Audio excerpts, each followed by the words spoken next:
In the pines of Idaho, Weaver built his stand, a cabin for his family, a rifle in his hand. Entrapment on a shotgun, the marshals laid the snare. They marked him as an outlaw for choosing to live there. August brought the fire, Sam Weaver hit the ground. His dog was shot beside him, no warning, just a sound. Vicky stood with baby in the cabin door that day. A sniper's round from Horiuchi took her life away. Yeah, the hills turned red, the news turned black, but the Justice Department never looked back. Down in Texas, Koresh preached the end of days. Families gathered faithful in their holy place. But Ross and Cam were whispering to the press, calling them a cult so the feds could make a mess. NBC cameras fear on replay, the ATF itching for a raid that day. Helicopters swarming, tanks broke in, children crying loud through the smoke within. Janet Reno's pen made the order true, but Clinton's hand signed the raid through. 82 bodies in the fire remain, charred in the chapel while America was shamed. When the flames rose high, the nation wept, but the broadcast told the lies they kept. The truck exploded, children gone, but one man's face couldn't stand alone. Witnesses whispered of a second hand, a shadow fleeing through the dust and sand. The papers wrote McVeigh bold and clean, but survivors swore there was more unseen. Guided by forces he could never name, a fall guy chosen for a deeper game. A pale horse rider on the radio waves, William Cooper spoke of the graves. Ruby Ridge, Waco, the lies they spun. He warned the world what was still to come. False flags rising, freedom betrayed. 9/11 visions in the words he laid. Branded a madman, hunted, despised, but the truth he told still burns in our eyes. November night, Arizona ground, police at his door, shots rang out loud. Silenced his voice, but the book remains, every page carved with the people's pain. Fire in the hills, smoke in the sky, Ruby Ridge shadows where the children died. Waco burned and the city cried, but the truth keeps living though the prophets died. From Clinton's pen to the years ahead, the blood runs deep in the trails of the dead. Fire in the hills, blood in the sand, the people betrayed by their own command.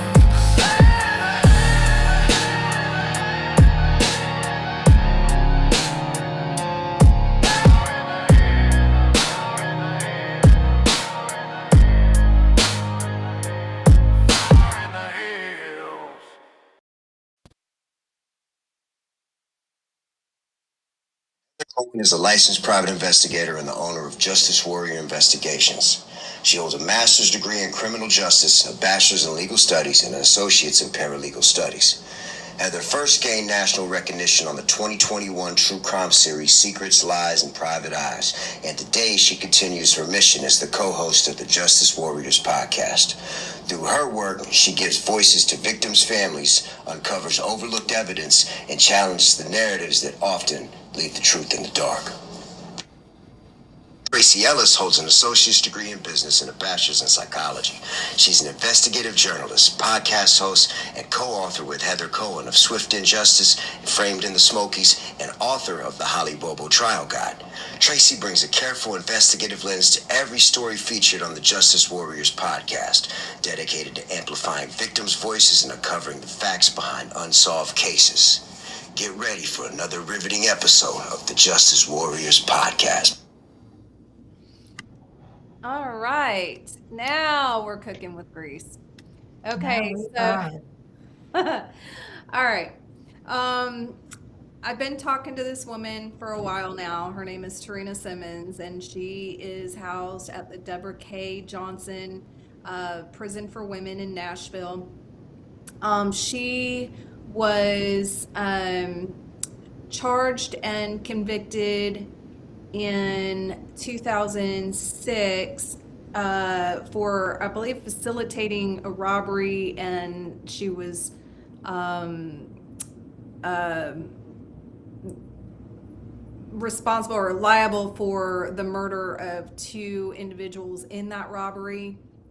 Um, it is a very interesting story, I think, and we'll want to talk about some of the tactics that law enforcement and the prosecution uses in obtaining convictions through plea deals. But first I have an audio of a conversation that I had with her on February 28th. I have agreed to allow her to use our platform to make her voice heard. She has recently been diagnosed with a terminal illness, and she is not doing well. So, but she wanted to hire me to look into her case, and when I went to Davidson County District Attorney's Office to put in a FOIA request for her file, I learned that her file was one that was destroyed in the Christmas Day bombing of 2nd Avenue. So I don't know what you do with that, but I have not been able to help her at all, and I'm not even really sure where to begin since her file is not accessible to me. So it's just kind of a really tough situation, but I want her voice to be heard, and I want her to be able to tell everyone her side of the story. So Tracy, we'll talk about this after. Did you have a chance to listen to it earlier? Yes. Okay. And it was in 2020. Oh, the robbery was? Oh, the bombing. Okay, yeah. Okay. Okay, so here. Hello. This is a prepaid debit call from Tarina. This call is from a correction facility and is subject to monitoring and recording. Thank you for using GTL. Tarina, we've been talking for a while now, so I'm familiar with your story, but for the sake of catching everybody else up, can you just kind of give us a rundown of what's going on and just the situation, just the bullet points of your case, and just tell everybody what they need to know. Tell the public what they need to know. Okay, thank you, Heather. Thank you for the opportunity.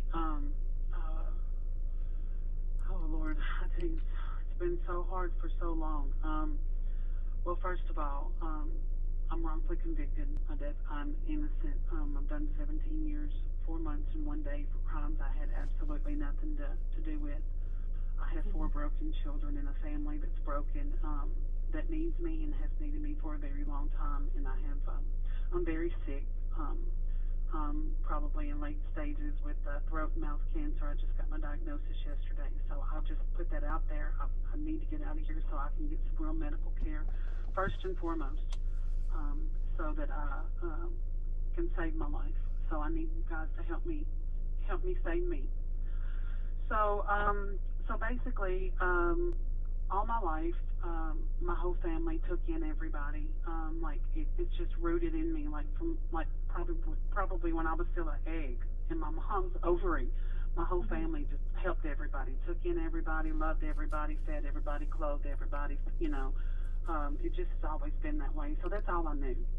And I happened to have a goddaughter that had a friend by the name of Jason that was a junior at TSU at the particular time, and he was majoring in criminal justice, and him and his roommates had some problems. He had come over a couple of times to see her, and he was so well-mannered and respectful and, funny and just a really sweet guy. And we had all talked about God and several times, because anybody that knows me knows that I love God with my whole heart, even though I was in a backslidden state at that particular time in my life. It didn't negate the fact that I love God, and still talk to everybody about it. at that particular time. However, he had issues and called her, and she come and asked me if he could come stay with us. And I said, yeah, tell him not to worry about it, because, he was in college. I didn't want him to mess up school. I said, don't worry about it. Tell him it's going to be all right. Come on.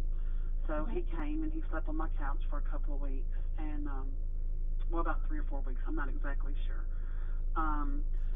And then my daughter, so he's staying, and, things are good. We're like a little family, and my daughter had a friend by the name of Crystal that she went to high school with that lived in the neighborhood, and she used to come hang out with her, and I kind of like was a mama to her. She longed for her mother in her life at that particular time, and she didn't have her, and I just always tried to love everybody. So the reason I loved on everybody, I took Jason in out of the kindness of my heart. I loved on Crystal out of the kindness of my heart, and unfortunately, they made a bad decision, and they went and committed a robbery that led to the murder of 2 innocent young men.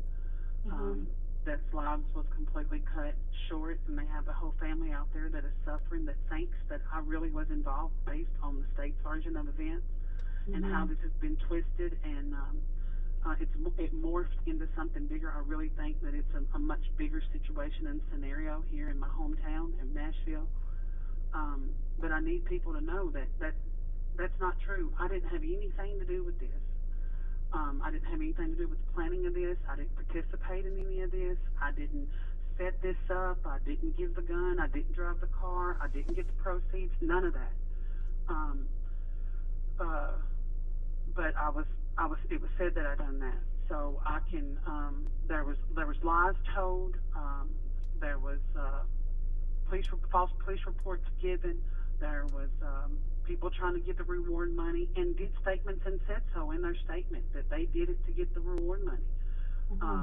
There was somebody that stole an item from my house that belonged to somebody else, and it caused a big problem. And I told her she couldn't come back to my house anymore, and we got into it or whatever, and we almost got in a fight or whatever. So when Jason and them did this, and they was on the news,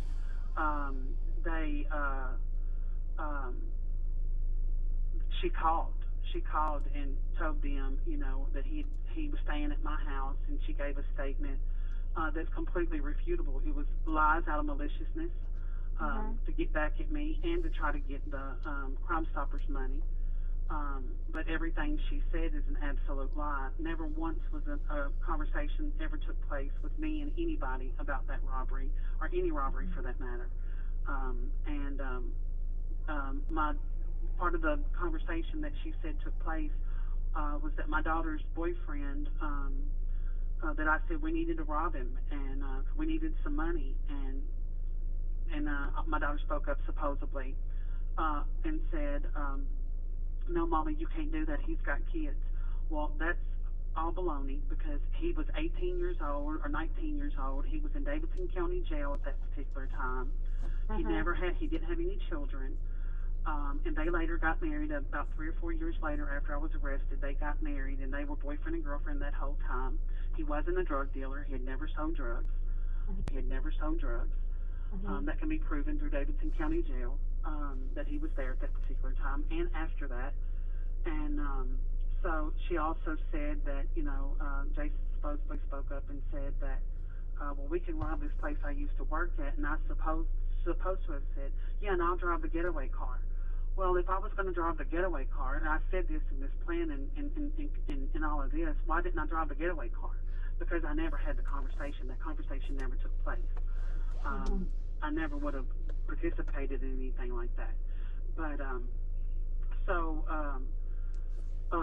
long story short, they did come back to my house late in the middle of the night. After they committed that crime, they went to a club. I don't know how long they were there, but they got to my house real late and real early in the morning. They did come in, and they did tell us what they had done, and I was just blown away. Jason said we just robbed a place that I used to work at, and I killed 2 people. And while he unzipped his backpack and was dumping the money out, and they were, grabbing it, him and Crystal was counting it. And I was just instantly sick at my stomach, and I just could not believe. And I said, oh my God, I said, I've got kids, y'all have got to go.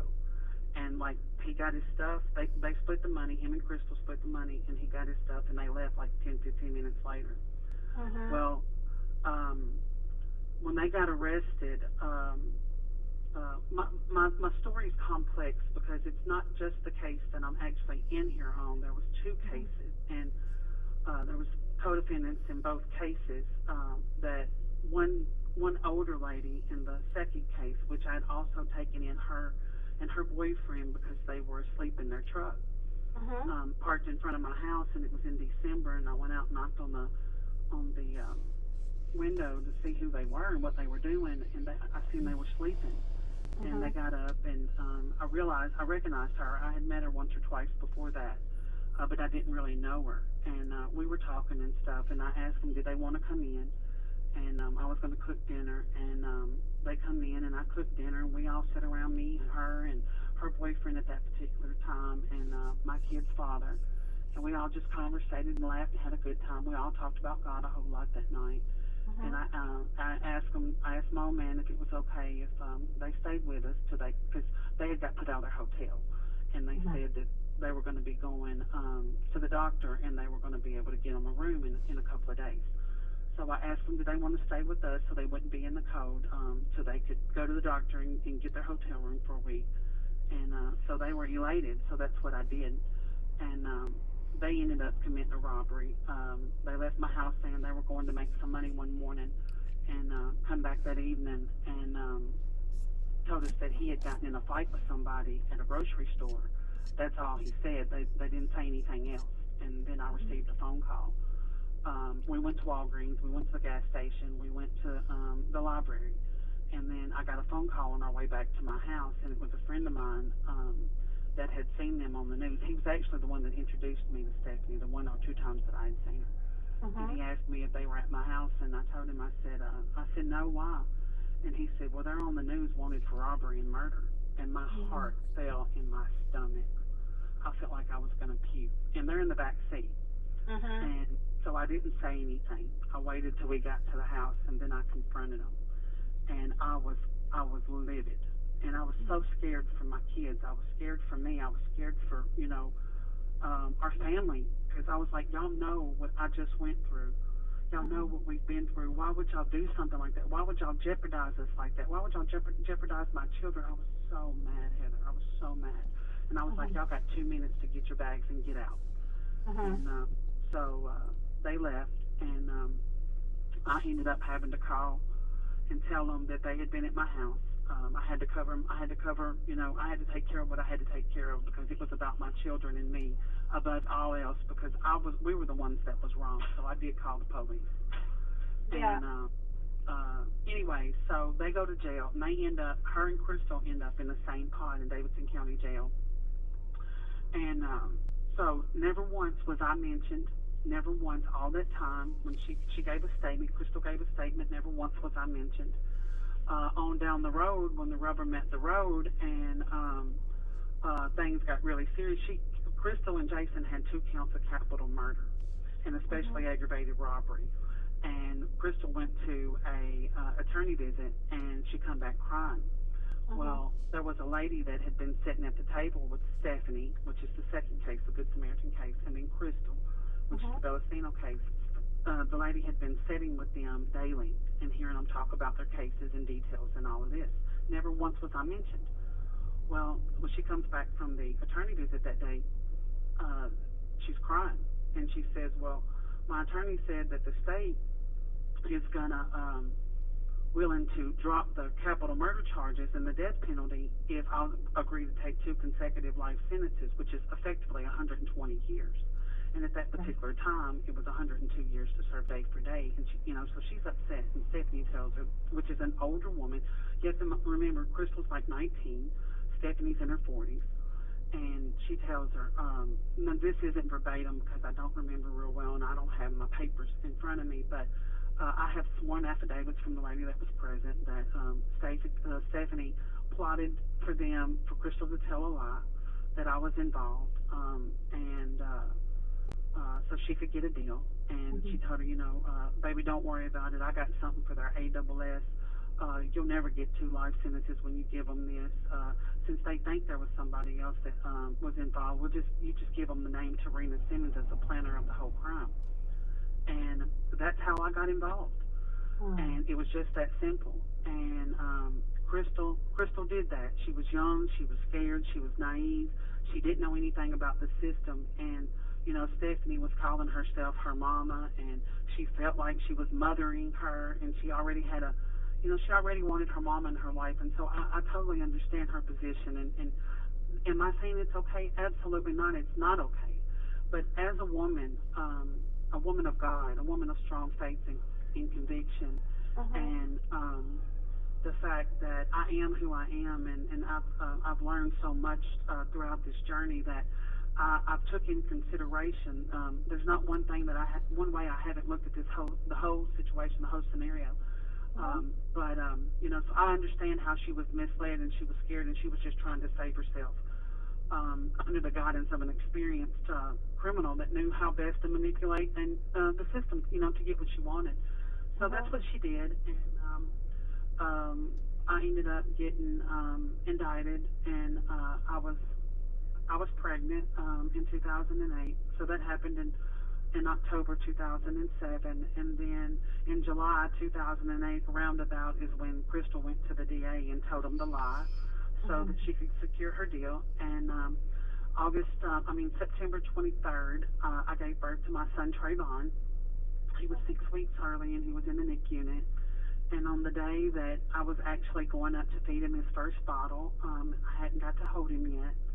I went up. I was going to go upstairs, and I seen an officer, and I thought, why is there an officer on the maternity floor? Did somebody try to steal somebody's baby? Oh my God.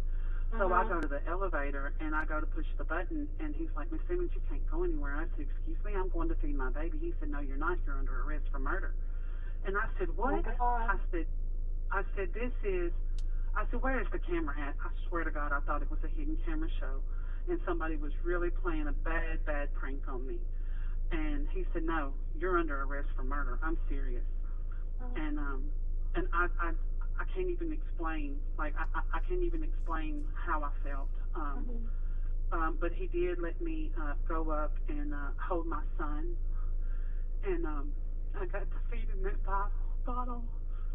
And I sang Jesus Loves Me to him, and I loved on him, and I prayed with him, and I promised him I'd be back to get him. And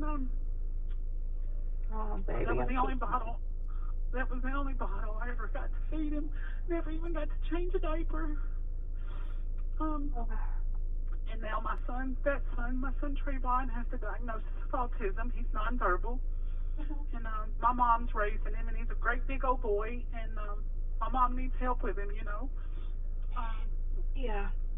Anyway, so I go to jail. I'm just mind blown, and I'm just like, oh my God, they've made a mistake. They're going to come get me, and every day for 5 years I thought that they're going to come knock on the door. Miss Simmons, back up. We've made a mistake. You're leaving, you're going home. And I'd been a mother since I was 15. It had always been me and my kids against the world, and I love my kids with my whole heart. And I was, when I was pregnant with my daughter when I was 14, I remember holding my belly, promising her I would never abandon her the way my birth mother abandoned me, that would never be her cross to bear. And with each of my boys, I did the very same thing. I've lost the call. I'm going to have to wait for her to call me back. Hello, this call is from a correction facility and is subject to monitoring and recording. Thank you for using GTL. Okay, sis. Sorry about that. Well, let me say this. Women that are wrongfully convicted typically don't even stand up against a wrongful conviction. They just lay down and accept it. The men, have had some victories and, have gotten some traction over the years. Nowhere near the amount that's needed and that's deserved for exonerations for the brothers or the sisters in in the country. There's like 3,480 based on the last data that I've seen that have been exonerated, and only 310 of those were women. And that just goes to show you there's a great disparity, and a lot of people across the country will, run and carry the story of one of the men, but we're forgotten. We're left behind, and I have found that my greatest challenge and obstacle is to righting these wrongs and getting the justice I deserve, the true and equal justice that I deserve, and be set free, is to be exonerated and set free is just not having access to people, places, things, information, not having access to, I couldn't email anyone, and that's the way the world is. I mean, that's even becoming dinosaur, and technology is moving so fast, and it's been those barriers that still have me sitting here today, I believe. That and the fact that I need some real people that believe in true and real justice, fair justice, equal justice, that will not compromise, that stand against corruption, that will do what's right, that will fight for what's right, that will fight for me, a mother of four. My son Trey is autistic, and he needs me. My mom needs me to help with him. My grandbabies, I long to love on my grandbabies. My son had a motorcycle wreck on November the 7th, 2020, and had a traumatic brain injury. He loves the Lord, and he's precious as he can be, but he's not the same. He has some issues that he struggles through every day. He needs me. My son Corey won't even speak to me. He had a basketball scholarship, and he didn't take it. And he wrote me when he went to basic training for the Army, and he wrote me one time. He stopped talking to me when he was about 14, and he wrote me and he said, I had that scholarship, but you know why I didn't take it, Mama? He said, I didn't take it, Mama, because you wasn't going to be in the stands at my games. He said, you always called me your NBA player. And he grew up to be 6'8", so he could have went to the NBA. But anyway, he doesn't talk to me. I haven't met my granddaughters. I've only met my grandson once, and they need me. I deserve a chance, but I deserve a chance to live. And if I don't get out of here, I might not live. I need some help. I need some people to come alongside me. So I'm gonna do my call of action. Oh, and I've written a book. My book will be published soon. The title is Grandmama's Timeout. Oh. Okay. Okay. Okay. So here we go. This is something that I wrote. I'd like to share. The Lord has truly blessed me with the gift of writing, and I just thank Him for that, and a passion to fight against injustice and bring change to the system, this systemic issues that need to be dealt with at all costs. I've been struggling and pressing my way through this hailstorm for so long, no longer able to stay afloat, barely able to muster the strength to hold on. I've held strong all my life. I've always been in daily fights, so fighting isn't nothing new. I rise each morning knowing that it's God and myself. I'm determined to stay true. Just this morning I looked in the mirror, and staring back at me is the face of a sick and exhausted woman. The sparkle that I once had in my sky blue eyes has disappeared, and in its place are red-rimmed eyes. My color is off, and sometimes I have a look in them of fear. My questions are so many right now, and I've asked myself, will I make it through this year? I look down at my aging body, 17 years on concrete and metal bunks. My legs and feet don't look alive, and in them are tons of blue. And inside, my panic rose. I thought, oh Lord, what will I do? What if my husband that God has set aside for me, that He's prepared for me, doesn't find me attractive after all these years of neglect and abuse? That's risen to such a level that the state should just cut me loose. But the neglect is in full effect. I'm just a number in this system, while they turn a blind eye, deflect, and don't listen. My veins are busted, and they're blues and deep purples, colored hues that belong in a sunrise, not on my ankles, legs, and thighs. I survive on next to nothing in search of someone, anyone, or something. I pray, I cry, I beg, I plead, please somebody, anybody come and save me. I feel as though I'm thousands of miles offshore in the remotest part of a great expanse of ocean, with waves so high that they seem to rise and meet the sky. They're so big, so fierce, so violent, so mean. I'm struggling to make it over, one barely able to take a small breath to breathe. The salt water stings my eyes, and I blink, and another wave just as violent as the last comes at me so fast I have only a second to decide, do I fight through this one too? I've screamed over and over for help to no avail. I'm here, all alone, and I've cried out so much for so long, my voice fails me. My throat is in pain from the relentless cries for help, so much so I received just yesterday the news that I have throat and mouth cancer. Please, will somebody, anyone come and be God's answer? For the many thousands of prayers I've prayed, many have come and made me promises that they had no intention to keep. Each time I'd get so excited, thinking me and my family and my babies were going to be reunited, only to be abandoned and rejected every time. Hopeless and dejected, I would just cry and weep. I don't believe most anyone when they say anything. I have to be this way so that I'm protected. Only a few have came and stayed, and for their love and support, my words fail me and my lips can't convey my love for them and how hard I pray. Please don't walk away. My muscles are all over, are weak, they're wasting. My arms and legs are losing natural function. Please again, will you come help me? Help free me from all the injustice and dysfunction. I'm treading water and waves, have been for years, residing in this desolate state and place. God, I ask, will this always be my fate? My strength eludes me more and more. I don't know how much more I can take. Should I allow myself to succumb to the elements and just let go and relax and allow the riptide and the currents to pull me under?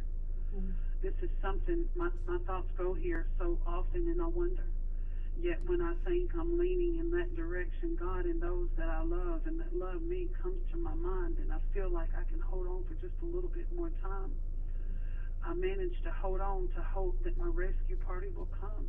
This time, in any minute, you'll arrive, and I'll be thrown my life-saving rope that y'all will throw from the boat, and with the remaining strength I have, I'll grab it and hold on as each of you pull me to the side, and peace will be upon my storm. Never again will the waves of injustice be able to have me bound, because I was once lost, but can I depend on you to say, and I quote, now I'm found? To me, that sounds so sweet. I can't wait till we meet. This is my humble call to action. I call on all my brothers and sisters. I call on everyday people. I call on those in influential positions, pastors, preachers, churches, and teachers. I call on our great nation's politicians. I call on Governor Bill Lee and First Lady Lee. I call on President Trump, and I call on Miss Marsha Blackburn. I call on Miss Eggberry. I call on Mr. Chisholm. I call on Mr. Roberts. I call on Mr. Lambert. I call on Jay Pearson. I call on the Tennessee legislatures as a whole and all of Congress and so many more. I call on you. Will you come?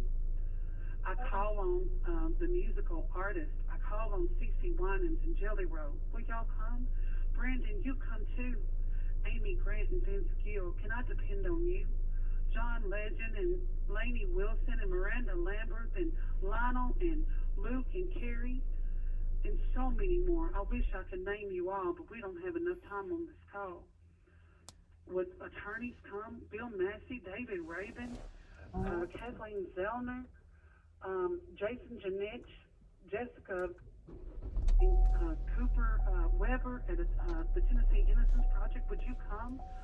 Would law students come? Would the Georgetown University law students and the University of Santa Monica in California that are working with making an exoneree, will y'all come? Will celebrities come? Will social media influence? Kim K and the whole family, the Chrisleys, Savannah, will you come? Athletes, Travis Kelsey and Taylor, would you come? NFL teams, NBA, MLB, NHL, WWE, WNBA, both pro and college, all other forms of athletes that complete in any form. Team owners and coaches, our very own Tennessee Titans and Memphis Grizzlies and Nashville Predators, Tennessee Vols and Vandy too. It's with my strange yet bold voice I am calling on each of you. Will you come? Governor Bill Lee and First Lady, it was an honor to meet you here at Deborah K. Johnson Rehabilitation Center. Warden Clark, he's a phenomenal warden, and Commissioner Frank Strada, I call on you. Will you come? Governor Lee, I look forward to us coming together again, is what I told you when I met you that day, and I told you that I look forward to us making a difference in the lives of many others. I look for that to take place. First Lady, I'm still praying for you and your healing, and now mine too, but cancer can no longer take anything else from either of us, because it's in God we both put our trust. Finally, I close with y'all. Will y'all please come help? Will y'all come and work with Miss Heather Cohen and Miss Tracy at Justice Warriors Investigations? With Mr. Raheem Buford at Unheard Voices and Bridges to Freedom? With Miss Dawn Harrington at Free Hearts Org? With Mary McQuarrie and Michelle Kevorkian and all of TPOM? All of these orgs are in the Nashville area. I give a special thanks to God for giving me this opportunity to have my story and my voice actually heard. And I make my public call to action along with Heather and Miss Tracy, my dear unwavering Aunt Anna Green, my brother B, you know who you are. I couldn't make it through some things each day without each of you.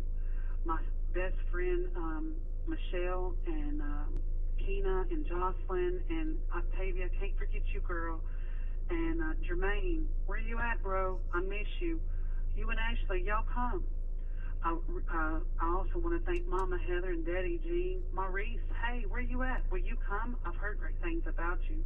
Robert Sherrill, where you at? I miss you. Will you come? And last but not least, I want to add that my brother Jay and my children, my grandbabies, my mama, and my husband-to-be, Mr. Victor Lindsay, and our family across the nation. He, too, was wrongfully convicted in Michigan. Will y'all come?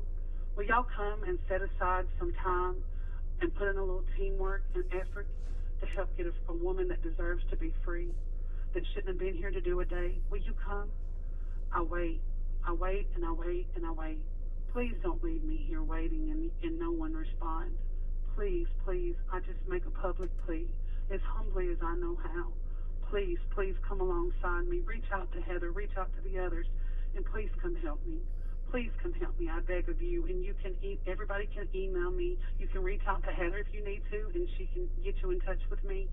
You can email me on my email at 615justice, the number 4, Tarina@gmail.com. Or you can get on the Getting Out app and email with me. It's Tarina Simmons.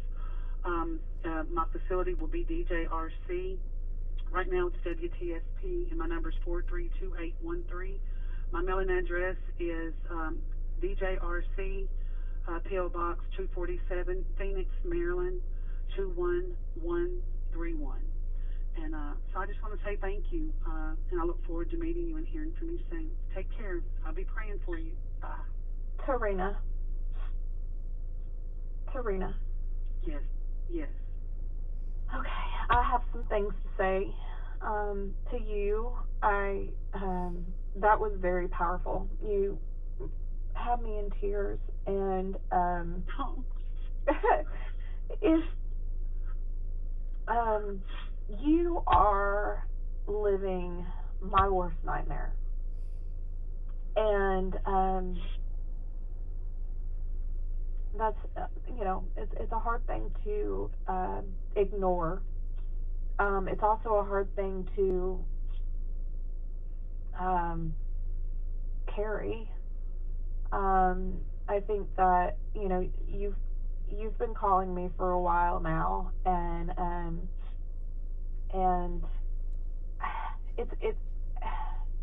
it's a helpless feeling. It really is.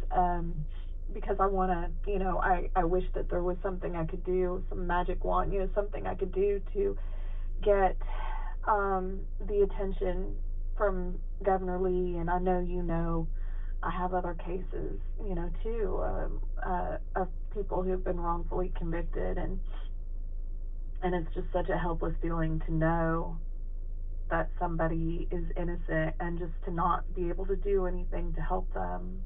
And sometimes it's really hard for me, and I know this is I feel bad even saying this, because it's like, oh, it's hard for you, is it? But no, it's hard for me sometimes to talk to you, to take your calls, and to sit here and just know know your story and know what you're going through and know that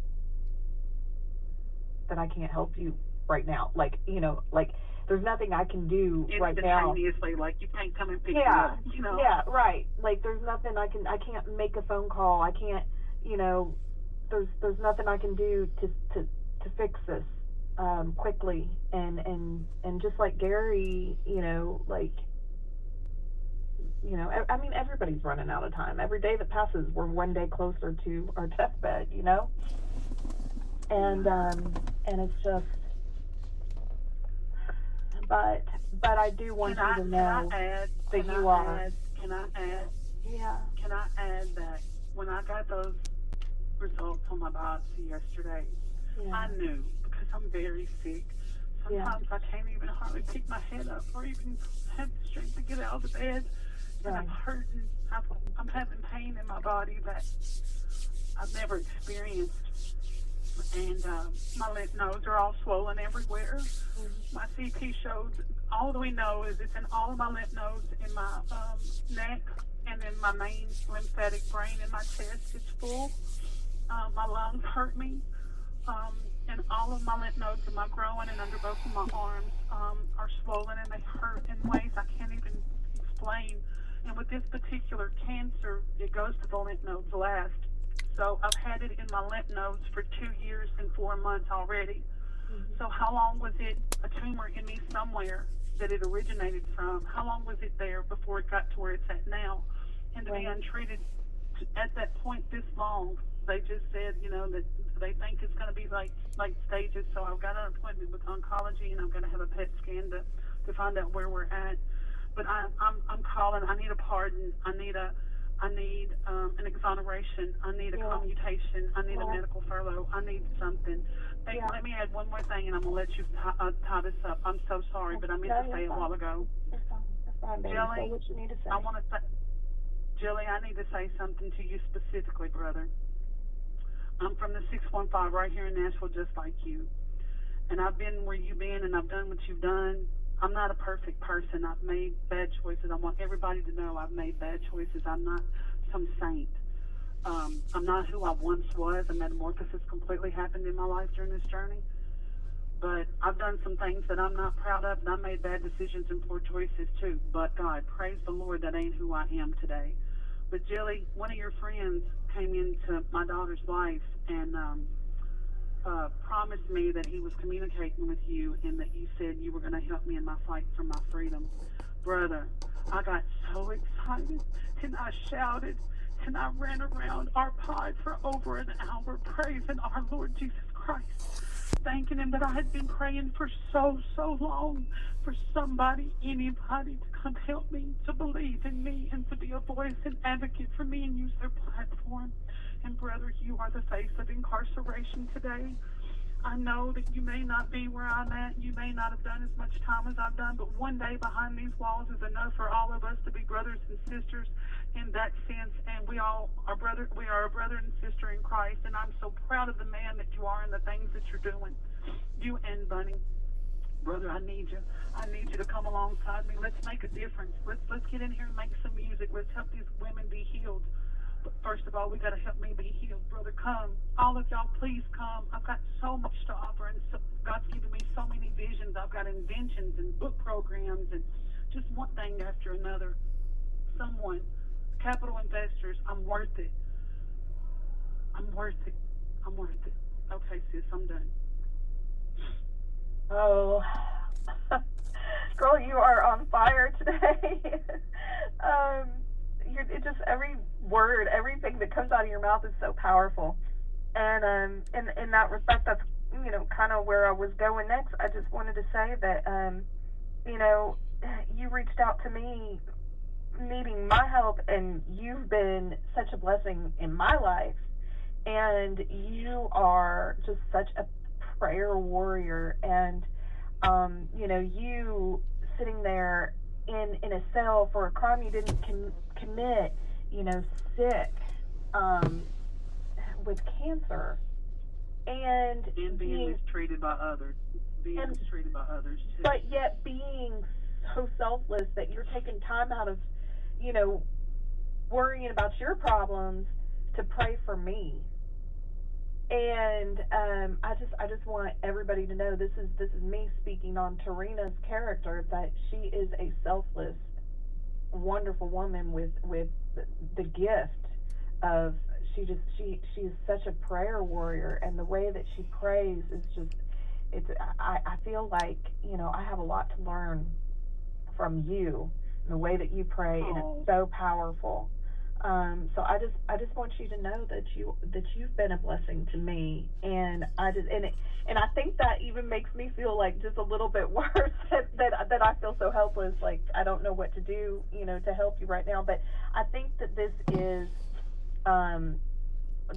our first step. This is a big thing. I think getting your voice out there and letting people hear your just sincerity, like you're so genuine, you're so pure of heart, you're so just real, and you can feel that. Like, I can feel it when people are just blowing smoke and, just acting, and there's just nothing fake about you. Like every word that comes out of your mouth, I can feel it, resonates in my soul.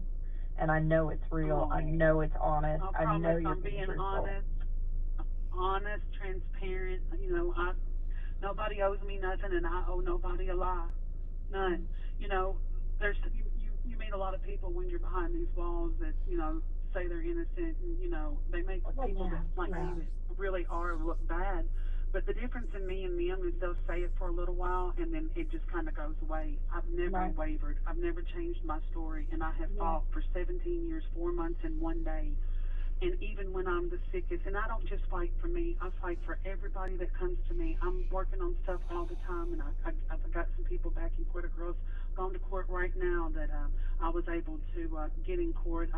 I did my first post-conviction by hand. It was just to stop her time. I had never done one this past summer, and it wasn't proper, but I did put the stuff that needed to be in there, enough to stop it, and get the attention of the court and the judge. And she's gone now to have a hearing, and had no clue. She thought it was over with. She didn't have a chance, and she was brought here with me, and I said, it's not by chance that God put us in this pod together while you go to court, because we weren't talking, because she had really hurt my feelings. And but that's neither here nor there. But she's in court now, and I prepared her before she went. So I just give God all the praise for that. And my prayer is I need everybody praying that I get to stay in this unit. I'm not strong enough to be out on the compound, unfortunately. I can't make it to meals and meds. I am on a walker, and I'm really weak a lot. My legs and arms really are affected.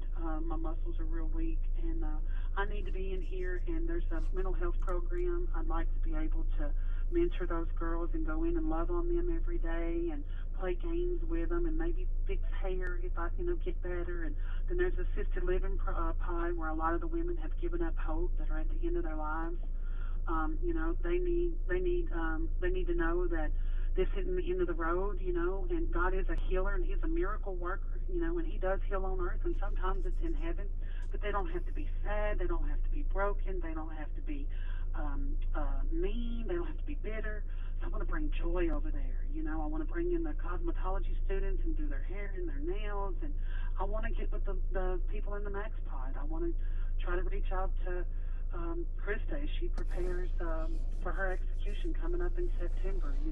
I judge no one. We're all God's children, and none of us are no better than the other. But I'd like to be able to sit down with her, and I'd like to be able to talk with her and listen to her heart, and I'd like to be able to make sure that she knows the Lord Jesus, and see that she's ready, and offer her some encouragement. I can only imagine where she's at. I was threatened with that. I couldn't imagine. I can't imagine. So I have a heart for her. I have a heart for everyone on death row, everyone under the death penalty. I get it, and that's what makes me get it. When Crystal was threatened with it, and then she was misguided by an older career criminal in what she chose to do, I don't blame that baby. She was just a baby. Yeah. But that's neither here nor there. Folks, that was Miss Tarina Simmons. She is currently incarcerated at Deborah K. Johnson in Nashville, Tennessee. As you heard, she is very unwell. She is wrongfully convicted, and she needs all the prayer in the world. And I ask that you will just share this, and if you have any contact to any of the people that she mentioned, Jelly Roll, Bunny, Cece Winans, just anyone that could help her to get her story out, to be heard, and maybe just put some pressure on Governor Lee and the system to just listen to her, to review the case, to look at the affidavits that she has, and how she was basically just set up and intimidated into taking a plea deal when she was truly innocent. Now she needs all the prayer in the world. She needs to be at home with her family so that hopefully she can heal. Worst case scenario, so that she can spend her last moments comfortable and with her family. So guys, just share. And again, that was Tarina Simmons. All right. So like I said, I know it's a very grim subject, and I've not intentionally, but I think maybe subconsciously been avoiding it a little bit, because it is such a helpless feeling. This is something that has happened. It's crossed my path a couple times as a private investigator, where somebody comes along and they claim to be innocent, but they took a plea deal. And post-conviction cases are really difficult anyway, but when there's a plea deal involved, it's takes it to a whole nother level. There was a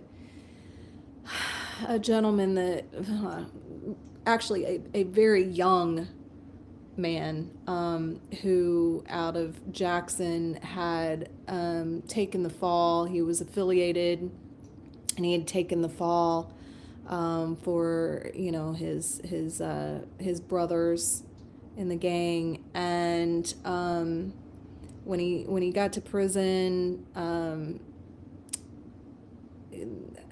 long story short, he decided after the fact that he would give the prosecutor the information that they wanted in order to give him the deal.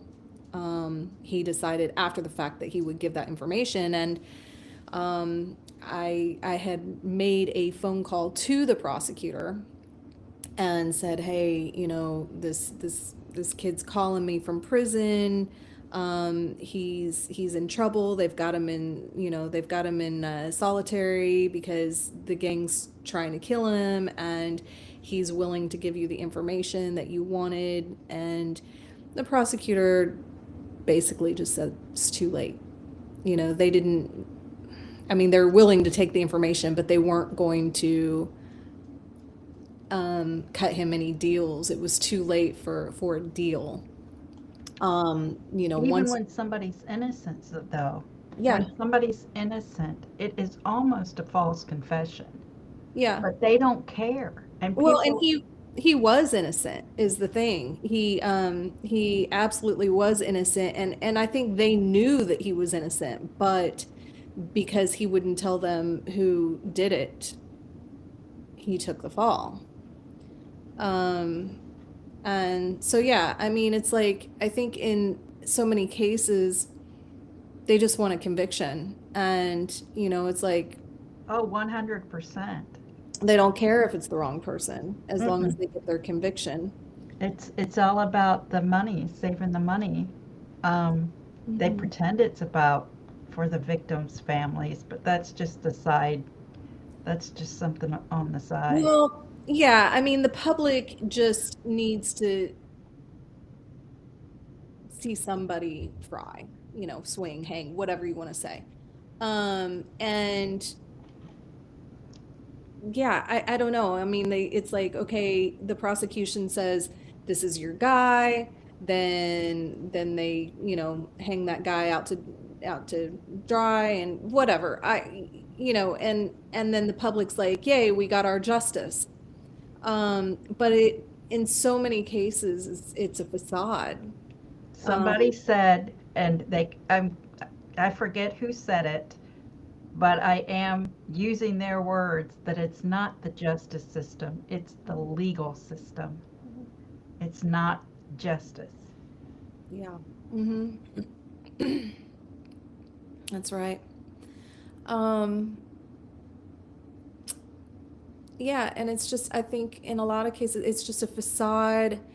It's, something to try to make people feel safer and like there is justice, but at the end of the day, it shouldn't make anyone feel safer.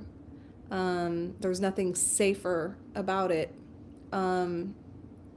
because there's so many people that are wrongfully convicted, and then there's so many unsolved. There's so much unsolved. I don't know. Does it work right sometimes? Sure. Yeah, it does. It would be interesting to know exactly what the percentage is of when it actually works correctly versus when it doesn't. We will never know. Never. Yeah. Because we'll never know who is actually innocent that's in there wrongfully, because so many people say they did it and didn't, so they didn't get a worse sentence. Though it's a false type of confession. Right. And with Tarina, they had her drugged up. They had her on all sorts of like psych medication and like sedations, and I can't remember what all she said they had her on, but she was not even in her right mind. And then they threatened her with the capital punishment. And she was basically told, from what I understand, that if she didn't take this plea deal, that they were going to execute her, that she was going to end up, getting the death penalty. And, I mean, guilty or not, that's got to be scary as hell. And on top of that, being not even fully in her right mind, being, heavily medicated, having to make this kind of a decision, being heavily medicated.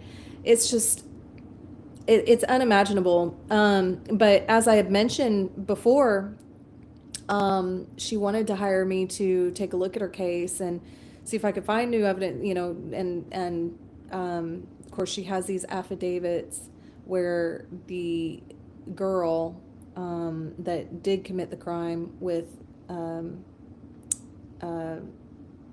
the young man that committed it with her, had, lied on her and said that she planned it and, whatever. And then now Tarina has these affidavits and statements, where she's talking about, that she was basically coached, to say that. And that's huge. And it's just weird to me that the system, once it makes up its mind, once, that you can't go back, especially when you have something like that. I don't know. It's tough. It really is. And it's a tough business to be in. And like I say, it's hard for me because, I want to help her, and I don't know how.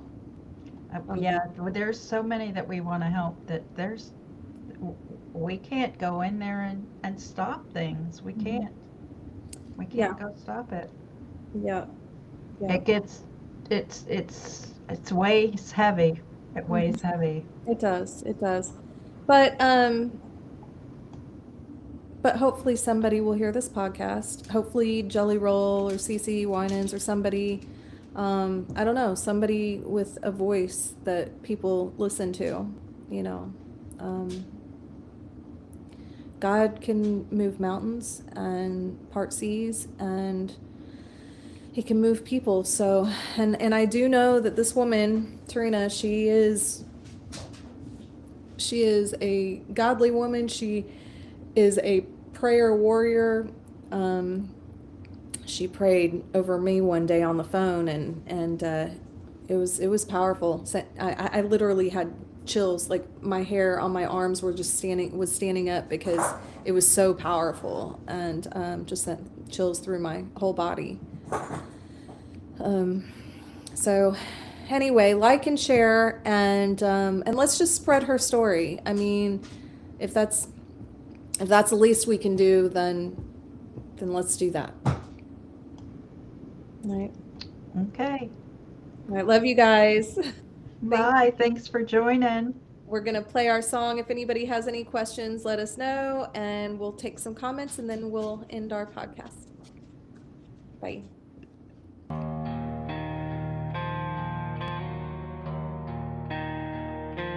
Fire in the hill.